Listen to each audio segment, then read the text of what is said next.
오늘의 주제는 지방 아파트 낙찰받아서 돈 벌 수 있을까에 대한 얘기입니다.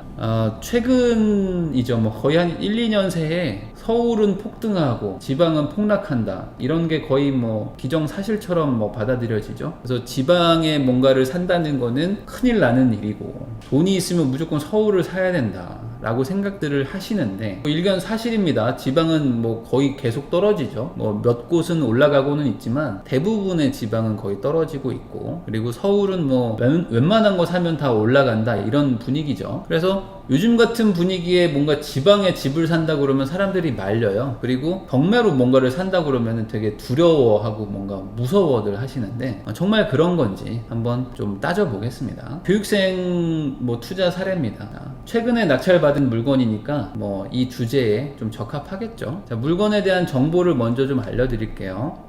충청북도 청주시 청원구 율량동입니다. 두진 백루 그린타운 아파트라는 데인데 25.7평이에요. 그러니까 국민주택이죠. 32평형인 아파트고 103동 804호. 그러니까 뭐 층수는 그냥 중간 층수 정도 되는 거죠. 15층 정도니까. 그런데 12명이 입찰을 왔습니다. 그래서 우리 교육생분이 낙찰을 받았죠. 그래서 6월 5일에 낙찰을 받아가지고 7월 4일에 잔금을 치렀습니다. 그러니까 뭐 한 달 정도 잔금을 치른 거죠. 지도를 좀 보여드릴게요. 그 청주에 대해서 뭐 잘 모르는 분들이 많을 텐데 그냥 청주도 생각보다 좀 큰 도시입니다. 나름 공단도 많이 있고요. 그리고 뭐 교육도 꽤 잘 되는 뭐 교육열이라고 할까? 아니면 뭐 교육 환경이 되게 좋은 도시예요. 그리고 이쪽은 약간 청주의 한시 방향? 북동쪽인데 보면 아파트들이 많이 있죠. 그리고 옆에 초중고들이 많이 있어요. 그러니까 뭔가 오래된 아파트들이 있지만 그 학교들이 주변에 많이 있고 신축 아파트도 좀 있는 뭔가 좀 약간 조용한 주거지역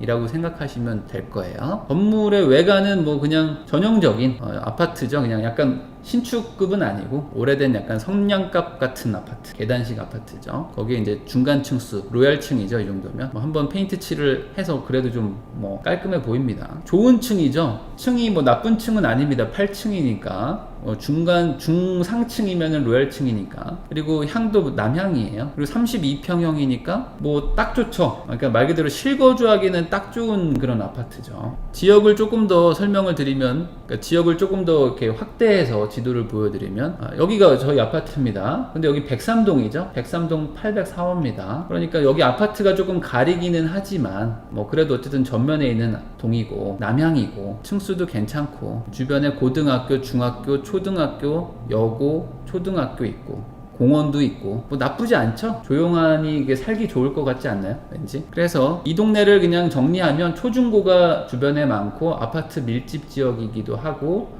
주변에 뭔가 먹자 골목도 있고 상권이 나쁘지 않아요. 그래서 진짜 딱 살기 좋다. 살기 좋다는 느낌이 강하게 드는 지역입니다. 구조는 뭐 많이들 아시죠? 이런 구조. 방 3개에 발코니 따로 빠져 있고 확장하면 꽤 커지는 집, 확장 안 하면은 조금 좁기는 한데 뭐 그래도 괜찮고 화장실 2개, 엘리베이터 있고 계단식이고 이런 거죠. 전형적인 그냥 그런 아파트입니다. 근데 여기는 지하 주차장이 있어요. 그래가지고 주차가 꽤 잘 되는 그런 아파트입니다. 그래서 옆에 있는 아파트에서 좀 주차장을 이용하려고 이쪽으로도 많이 오고 뭐 그런 데입니다. 그래서 대부분의 평가가 살기 좋다. 전세는 뭐 나오면 뭐 바로 나간다. 그런데 뭐 분위기가 뭐 그렇게 좋지가 않잖아요. 지방 분위기가. 뭐 전월세 구하는 사람들은 많지만 뭔가 매매가 잘 되거나 뭐 이런 분위기는 아니다. 그래서 대부분 물건이 매매만 나와 있지 전세는 잘 안 나온다. 이런 평가였습니다. 그러면 여기서 이제 입찰 전에 문제가 있겠죠. 뭐냐? 청주는 시세가 꾸준히 하락하는 지역입니다. 벌써 한 3, 4년째 계속 떨어지고 있어요. 물론 일부 지역은 신축들이 뭐 또 올라가기도 하긴 하지만 청주를 전체적으로 평균을 내면 거의 뭐 3, 4년째 계속 떨어지는 지역입니다. 그러니까 이런 곳에다가 투자를 한다는 게 조금 걱정이 되죠. 그래서 이 교육생분도 좀 걱정을 좀 했어요. 처음에 청주가 시세가 막 떨어지는 동네인데 중개사들이 뭐 이렇게 좋은 얘기를 안 해주잖아요. 이 아파트도 원래는 2억 정도까지 찍었었는데 계속 떨어지는 거야. 계속 쭉 떨어지고 몇 년째 한 번도 오르지 않고 계속 떨어지니까 이거를 어떻게 할까 막 고민을 한 거죠. 그래서 저랑 이제 우리 교육생이랑 이제 자료를 주고 받으면서 요 물건은 수리하고 바로 팔자 이런 전략을 생각하고 이제 이 물건을 입찰하기로 결정을 합니다. 이걸 오래 가지고 있기에는 좀 부담스럽다. 물론 지금이 바닥이어서 앞으로 다시 시세가 상승할 수도 있죠. 그렇지만 시세가 꾸준히 하락하고 있는 지역에서 갑자기 여기서 반등할 거라고 보기는 좀 어렵잖아요. 그러니까 더 시세가 하락하기 전에 지금 사서 바로 팔아버리면 되지 않겠냐 라고 생각을 한 거죠. 그래서 바로 소위 단타치기를 하기로 마음을 먹고 입찰 준비를 합니다. 뭐 매매 시세는 뭐 다양하게 얘기를 해요. 왜냐면 매매가 잘 안 되니까. 그래서 뭐 금매로 후려쳐서 얘기하는 사람들도 있고 더 비싸게 얘기하는 사람들도 있고, 주인들은 훨씬 더 비싸게 내놓죠, 호가로. 그렇지만 뭐 거래가 뭐 안 되고 뭐 깎아주고 뭐 이런 얘기들이 막 혼재되어 있는 상태에서 우리 교육생은 우선 1억 8,500 정도를 시세로 봅니다. 그래서 이걸 기준으로 입찰을 하죠.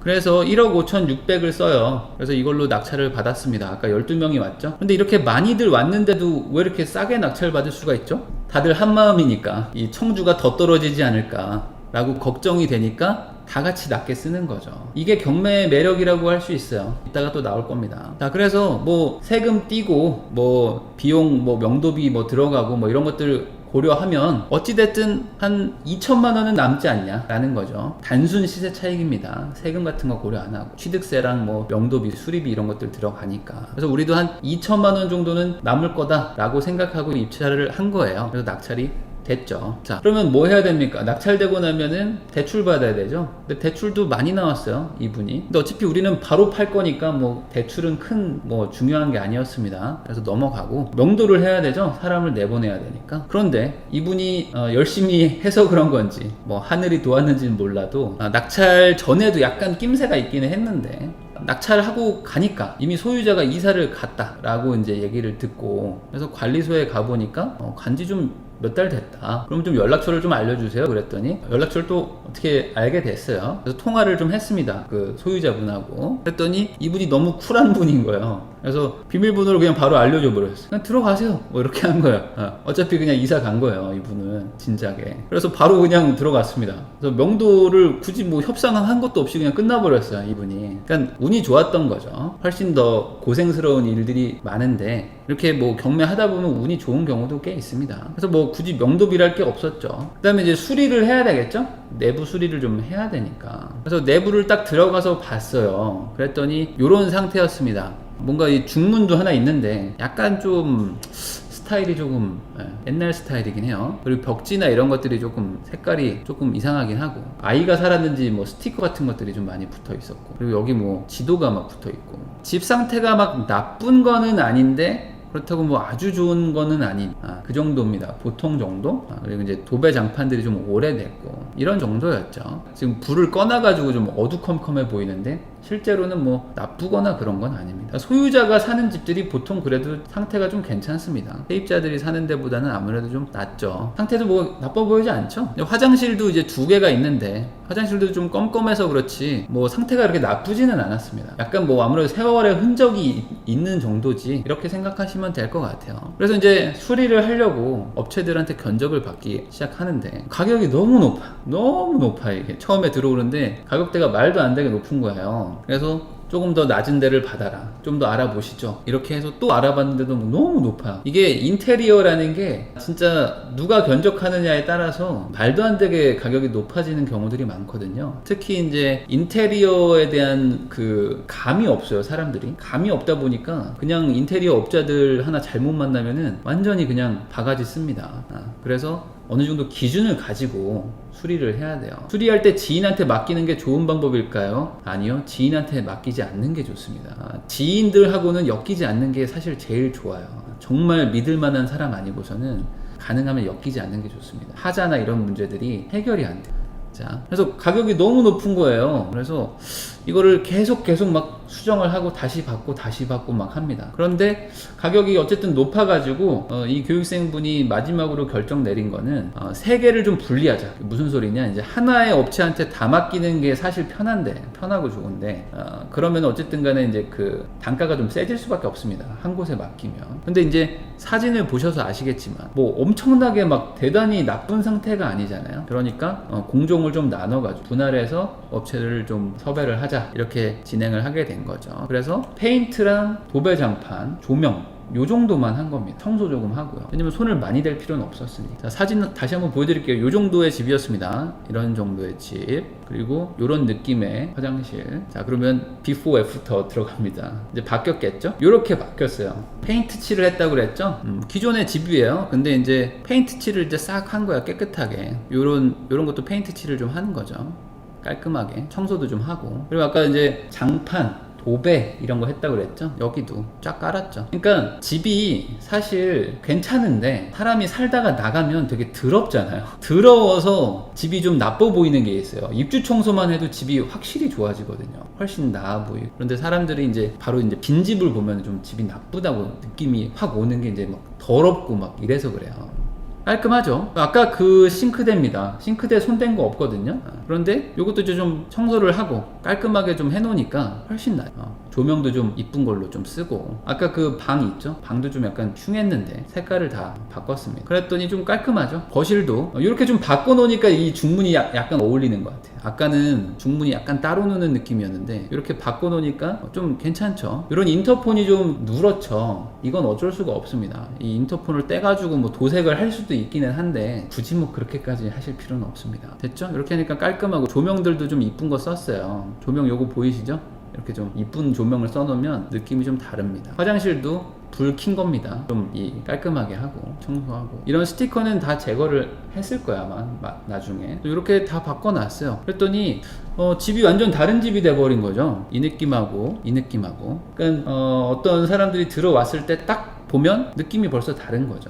그러니까 수리를 한다는 거, 꼭 돈을 많이 들여야 된다기보다는 포인트를 잡아서 잘 하셔야 됩니다. 그럼 수리비 얼마 들었을까요? 400만원, 200만원, 500만원, 150, 1500? 다들 수리에 대한 감이 없으실 텐데 수리비는 한 280 정도 들었습니다. 훨씬 더 단가가 높았었는데 깎고 해가지고 새로 업체 또 잡고 해가지고 많이 낮췄어요. 그래서 이렇게 수리까지 마무리 했습니다. 그 다음에 아까 그 너무 쿨하게 나가준 그 소유자분 있잖아요. 그 소유자분이 이제 관리비를 좀 밀려놓은 게 있는데 몇십만원 수준입니다. 그래서 그거는 그냥 우리 교육생분이 이건 그냥 제가 내려고요, 원래 그렇게 생각하고 있었어요, 뭐 그렇게 얘기를 하시더라고요. 왜냐면 이제 너무 쿨하게 나가주시니까 거기다 대고 또 관리비 내세요 이럴 수가 없잖아요. 그래서 이거는 관리비는 60만원인가 그냥 이분이 내셨습니다. 기분 좋게 내는 거죠. 거기서 또 따지고 들어가면은 서로 감정 상하니까. 그래서 수리도 해결이 됐습니다. 자, 그럼 이제 뭐 해야 되죠? 우리는 이걸 팔려고 그랬잖아요. 처음부터 팔 생각으로 했으니까. 그럼 이제 바로 매각을 하려고 중개사들한테 내놓습니다. 그런데 이제 여기서부터 이제 문제가 생기는 거예요. 지방 아파트니까 매매가 잘 안 되고 전세나 이제 월세 구하는 사람들은 많다고 그랬잖아요. 전세는 뭐 내놓으면 바로 나간다고 그랬잖아요. 그래서 이제 매각으로 가려니까 이제 쉽지가 않죠. 그런데 아까 보면 낙찰을 6월에 받았잖아요. 그리고 잔금을 7월에 치릅니다. 그리고 뭐 명도나 수리가 뭐 순식간에 끝나버렸기 때문에 이제 7월 중순 정도였던 거예요. 근데 7월, 8월이 부동산 비수기입니다. 우리도 지금 까먹어서 그렇지 한 2달 전만 해도 엄청 더웠어요. 그리고 7, 8월에 뭐 밖에 돌아다니면서 집 보러 가는 게 쉽지가 않죠. 그래서 부동산에 내놨는데 뭐 손님이 안 오는 거야. 뭐 집을 보러 오는 사람 자체가 없다고 막 하니까. 그래서 이제 이 교육생분이 이제 얘기하신 걸 보면 한 명 왔다 갔다, 한 명 왔다 간 뒤에는 뭐 사람이 전혀 안 온다, 이런 얘기만 들으니까 이거 팔아야 되는데 어떡하지? 막 이런 생각을 하면서 약간 살짝 이제 흔들리기 시작하는 거죠. 낙찰은 받았고 집은 비워놨는데. 근데 중개사들 하는 멘트가 맨날 이렇습니다. 지금 7월 중순 뭐 8월인데 추석 지나야지 뭐 사람이 올 것 같다, 사람 한 명도 안 온다, 막 이런 얘기를 들으면 이거 조금 막 불안하잖아요. 불안하죠. 그러니까 이분도 약간씩 막 조금씩 막 흔들립니다. 이거 잘한 거 맞나? 이거 조금 괜히 샀나? 이런 생각이 들겠죠. 당연히 안 들면 그게 사람이 아니죠. 그런데 9월 어느 날입니다. 갑자기 이분이 카톡에 저 계약하기로 했어요. 막 제가 말씀 안 드렸네요. 깜빡했네. 저 뭐 내일 모레 계약해요. 막 이러는 거예요. 그래서 축하드려요. 저 어떻게 하시기로 했어요? 그랬더니 팔기로 했다는 거예요. 사겠다는 사람이 나타났다. 그래서 이제 7, 8월 비수기가 지나가니까 사람들이 왔는데 집 상태가 나쁘지 않잖아요. 깔끔하니까 거기다가 동도 괜찮고 층도 괜찮고 하니까 실거주하실 분이 나타난 거예요. 그래서 매각하기로 했습니다. 그럼 얼마에 팔기로 하셨어요? 저 1억 7,700에 팔기로 했어요. 딱 그러시는 거예요. 그래서 우리가 시세를 그래도 한 1억 8,500 정도를 봤는데 거의 한 700만 원 정도 싸게 판 거잖아요. 그래서 왜 이렇게 시세보다 낮게 팔기로 하신 거예요? 라고 이제 물어보니까 이 교육생이 이제 이런 얘기를 들은 거예요. 아, 이게 부동산에서 다 경매로 산 줄 알아가지고 이거 막 다 싸게 사셨잖아요, 막 이런 얘기를 하길래 자기도 이게 조금 어쩔 수 없다 생각해서 조금 낮췄다, 이제 이런 거였어요. 중개사들이 경매 물건에 대해서 이런 얘기를 많이 해요. 싸게 사셨는데 좀 싸게 내놓으세요, 이렇게 얘기를 해요. 좀 싸게 사셨는데 왜 이렇게 월세를 세게 받으시려고 그래요, 이렇게 전세를 세게 받으려고 그래, 라고 얘기를 해요. 그러면 이게 잠깐 그냥 살짝 들으면 그러네, 뭐 조금 내가 싸게 샀으니까 조금 싸게 내놔야 되나? 이런 생각을 할 수도 있단 말이죠. 중개사분들이 이렇게 낮추게 해서 빨리 거래를 시키려는 그런 멘트라고 생각하시면 돼요.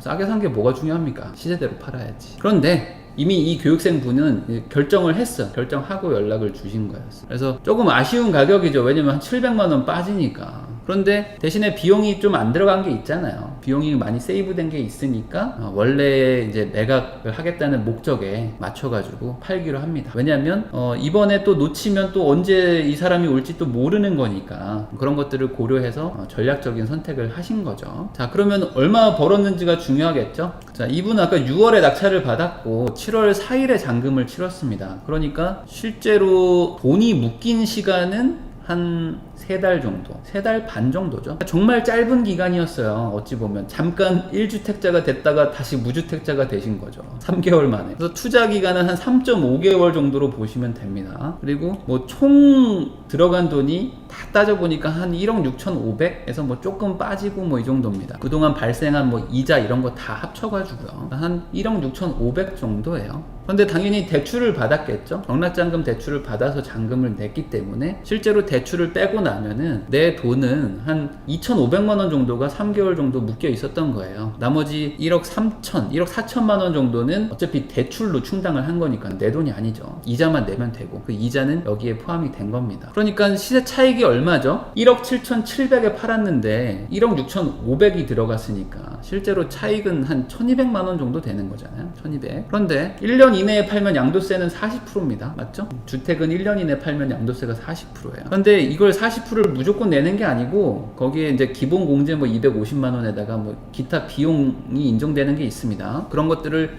대충 제하면 양도세가 약 한 560만 원 정도 나올 걸로 보여요. 어제 잔금을 받았기 때문에 이제 양도세 신고를 해봐야 알겠지만 뭐 대략 이 정도로 보입니다. 그러면 약 순수익은 한 600만원에서 한 640만원 뭐 이 정도로 보여요. 그러니까 3개월 반 정도 내 돈이 묶였는데 한 640을 번 거죠. 그러면 2,500을 투자해가지고 640만원 정도를 번 거니까 25.6%의 수익률을 번 겁니다. 그래서 뭐 600만원 정도밖에 뭐 못 벌었어요? 라고 얘기하실 수도 있겠지만 고작 뭐 3개월 정도 묶여가지고 25.6%라 그러면 괜찮은 거 아닌가요? 고생에 대한 대가치고는 좀 적은 것 같아요. 그렇게 생각하실 수도 있는데 월급 버는 거를 생각해보세요. 내 월급이 얼마지? 라고 생각하면 3개월 만에 600만 원을 벌었는데, 그래서 저번에 어떤 분이 1년 수익률로 얘기해달라고 하더라고요. 자, 3.5개월에 25.6%를 번 거기 때문에 이거를 1년으로 환산하면은 88% 번 겁니다. 맞죠? 3.5개월에 26%니까 1년으로 생각하면 엄청나게 많이 버는 거예요. 이게 엄청난 거죠. 그러면 단순히 3.5개월로 나눠보면 월 183만원씩 번 겁니다.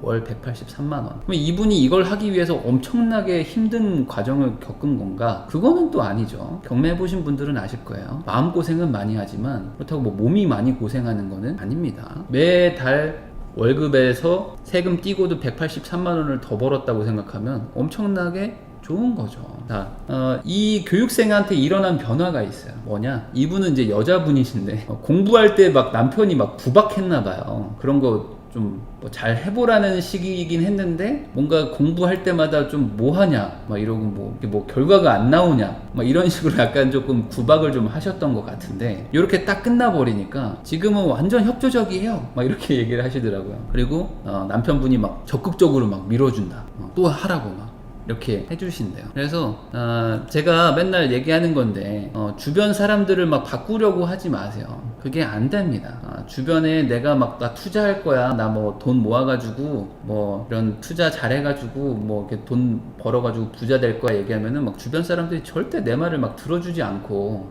다 그냥 뭐 헛소리 하지 말라는 둥, 그런 사람이 훨씬 많습니다. 세상에. 뭐 이 남편분이 그랬다는 게 아니고. 그런데 실적이 있으면 알아서 바뀝니다. 왜냐면 이거만큼 확실한 게 없으니까. 그래서 저라도 그럴 것 같아요. 제 아내가 갑자기 어디 가서 한 3, 4개월 고생하더니 어디 가서 한 600만 원을 벌어왔어. 세금 다 띄고. 그럼 이 600만 원이 그냥 돈으로 치면 600만 원이지만 이게 엄청난 거잖아요. 뭔가 돈을 만들어낸 거잖아요. 그러면 이 사람이 달라 보이게 되죠. 그러니까 이 실적을 믿을 수밖에 없는 거죠. 일해서 버는 거는 쉽죠. 근데 이렇게 머리 써서 버는 거는 정말 어려운 거잖아요. 사람들이 상상을 잘 못하는 거잖아요. 그런데 이런 거를 내 아내가 했다? 이러면 정말 대단해 보이는 거죠. 그러면 인정을 할 수밖에 없습니다. 자, 그런데 이 모든 거는 경매라서 가능한 투자법이에요. 무슨 소리냐? 경매가 아니었으면 이렇게 할 수가 없습니다. 이 지역 청주는 아직 시세가 막 하락하는 분위기가 있어요. 분위기가 뭐 좋은 건 아닙니다. 그래서 일반 매매를 만약에 하기로 했다, 이 교육생이. 그래서 뭐 금매로 나온 게 한 1억 8천 뭐 이 정도에 있는데 하나 살까요? 사서 뭐 전세 주고 좀 버텨볼까요? 이렇게 만약에 저한테 물어봤다면은 저는 말렸을 거예요. 하지 마라. 너무 위험하다 여기는. 왜냐면 일반 매매는 다 제값 주고 사야 되기 때문에 시세가 더 하락하면 무조건 바로 손해가 오거든요. 그런데 경매니까 할 수 있는 거예요. 경매는 시세보다 싸게 살 수가 있기 때문에 시세보다 싸게 사서 시세대로만 팔아도 돈을 버니까 이런 단타 매매가 가능한 거죠. 그래서 팔 수만 있다면 확실한 시세 차익을 볼 수 있습니다. 그러니까 이 경매에서만 이게 되는 거죠. 그러니까 몇 달만 해도 이렇게 시세 차익을 몇 천을 볼 수 있다는 것 자체가 대단한 거죠. 이건 일반 매매에서는 불가능한 거니까. 거기다가 세금을 지금 40%를 낸 거예요. 그리고 시세보다도 싸게 팔았습니다. 그랬는데도 남잖아요. 그래도 한 26%가 남았잖아요. 3.5개월 만에. 그러니까 경매라는 것을 한번 잘 고민을 해보면 이런 불황일 때도 경매로 분명히 수익을 낼 수 있고, 어찌 보면은 불황이기 때문에 경매로 수익을 내기도 합니다. 그러니까 경매는 불황에 강한 투자처라고도 할 수 있죠. 그러니까 뭐 본인의 어떤 판단이겠죠. 주변에서 또 이렇게 말하더군요. 집 안 팔리면 어떡할래? 네, 맞아요. 집 안 팔리면 어떡해요? 할 수 없죠. 그런데 팔릴 만한 물건을 사야 되겠죠. 그럼 네가 그걸 어떻게 알아? 계속 이제 메비우스에 띄죠. 네가 그걸 어떻게 하는데? 그럼 공부해야지. 야, 공부하면 다 사? 공부해서 최대한 노력해봐야지. 야, 그렇게 해서 부자 되면 다 부자 됐겠다. 이렇게 멘트가 나가죠, 보통. 그러면서 결론은 너는 하지 마. 하지 말라고 이렇게 얘기를 하죠. 근데 그런 사람들이 이렇게 뭔가 성과를 내잖아요. 그러면 뭐 쓱 와가지고 야, 내가 술 한잔 살 테니까 나 하나 뭐 어디 좋은 거 없냐? 맨날 뭐 어디 가서 이렇게 좋은 거 좀 없냐고 맨날 물어보러 다니는 사람들이 바로 그런 사람들입니다. 그러니까 내가 갈 길은 내가 알아서 가는 거예요. 남들이 뭐 나한테 뭐라고 하든지 말든지 선택에 대한 책임은 내가 지는 거고 이득을 봐도 내가 받는 거죠. 준비된 내용은 이 정도였고요. 경매라는 것은 되게 좋은 겁니다. 뭐 제가 뭐 가르쳐서가 아니고, 경매는 약간 그 양날의 검 같은 거, 양날의 검이라고 하긴 좀 그렇고, 뭐랄까, 지우개 달린 연필이에요. 그래서 연필로도 쓸 수 있지만 필요하면 갑자기 이제 뒤집어가지고 지우개로도 쓸 수가 있습니다. 그러니까 하락장에는 또 하락장에서 써먹을 수 있는 방법이 있고, 상승장에는 또 상승장에서 써먹을 수 있는 방법이 있거든요. 경매라는 거는. 그리고 아까도 처음에 잠깐 말했듯이 낙찰을 조금 받아서 집을 부시고 뭐 신축을 지을 수도 있는 거, 그런 거기 때문에 경매는 한번 배워볼만 하고, 경매를 해서 모두가 다 성공한다 이건 아니죠. 당연히 경매도 투자처인데 누군가는 실패를 하고 누군가는 성공을 하죠. 그렇지만 해볼만은 한 거다.